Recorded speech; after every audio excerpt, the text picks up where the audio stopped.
Hello, I'm Patricia and my partner is Christian. We will be going over the fourth debate involving the argument, Are investors rational? Together, we will represent the concept of this debate and bring light to the flaws and irregularities investors have involving their decision-making skills, along with certain theories and biases that will back up any claims we make.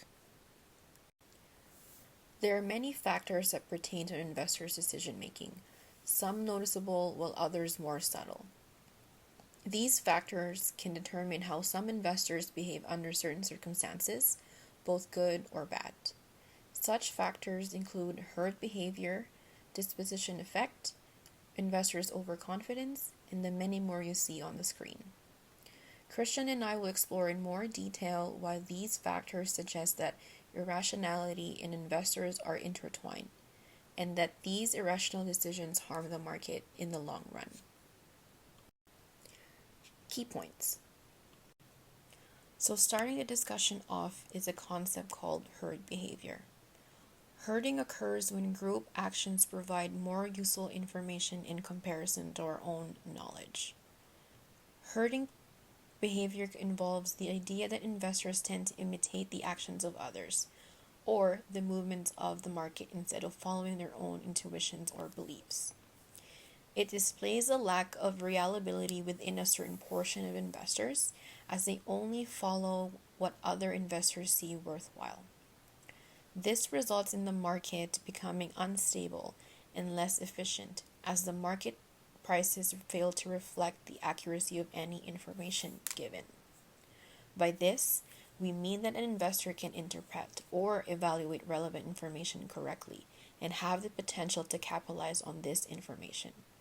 However, if the majority of investors interpret the same information differently, the original investor starts second-guessing their interpretation, inevitably choosing to disregard it, and instead follows the herd. This displays a sense of irrationality, as this movement ends up dictating the market price, yet could ultimately lead to the downfall of the market. An example of herd behavior was when the U.S. stock market experienced a shock in early 2021 involving GameStop.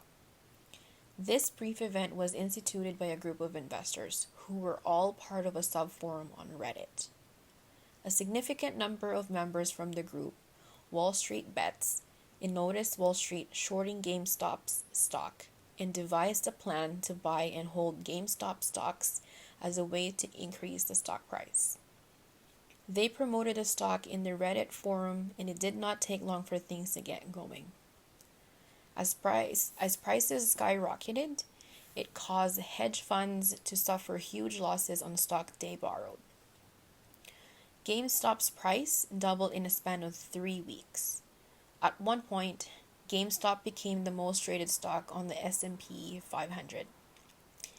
GameStop became the benefactor for these investors' intention, but other short stocks also started to rise. This event showed us that the probability of persuasion increases as an individual is exposed to a frequent discussion on a given topic.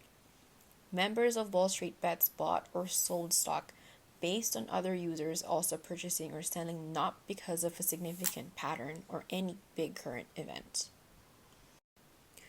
Other concepts that display investors being irrational are prospect theory, disposition effect, and regret aversion, all of which tie together starting with prospect theory.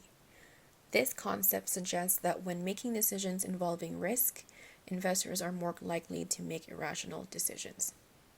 This is due to investors displaying an imbalance in satisfaction with gain and dissatisfaction with loss. By this, we mean that the pain of loss heavily outweighs the pleasure of gain. This difference in value greatly affects decisions involving risk, leading to the concept known as disposition theory. This theory speculates on an investor's tendency to sell profitable transactions too soon and hold on to losing transactions too long. Coinciding with prospect theory, if an investor possesses a transaction that is continually rising in value, they are more likely to sell this same transaction at a very early stage to nullify the possibility of having it lose its value. This same transaction may continue to rise in value over a long period of time, but that potential loss skews an investor's decision to sell quickly to avoid a sense of loss.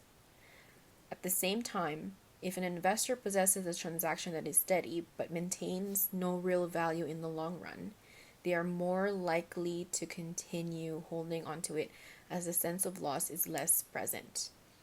By this, we mean that due to the speculation that there was never much loss attributed to it, they are less likely to feel the urgency to sell the stock and instead hold onto it, regardless of the lessened value it continued to follow. Regret aversion acts in a similar manner, where investors anticipate regret when they make wrong choices. If the investor has a past consistent with losing out on valuable transactions, they are more likely to anticipate the likelihood of regret and instead make decisions that would instead avoid it. In other words, if they continually make losses by holding onto profitable transactions, in the future, they tend to sell early to avoid that loss, which ties into disposition effect.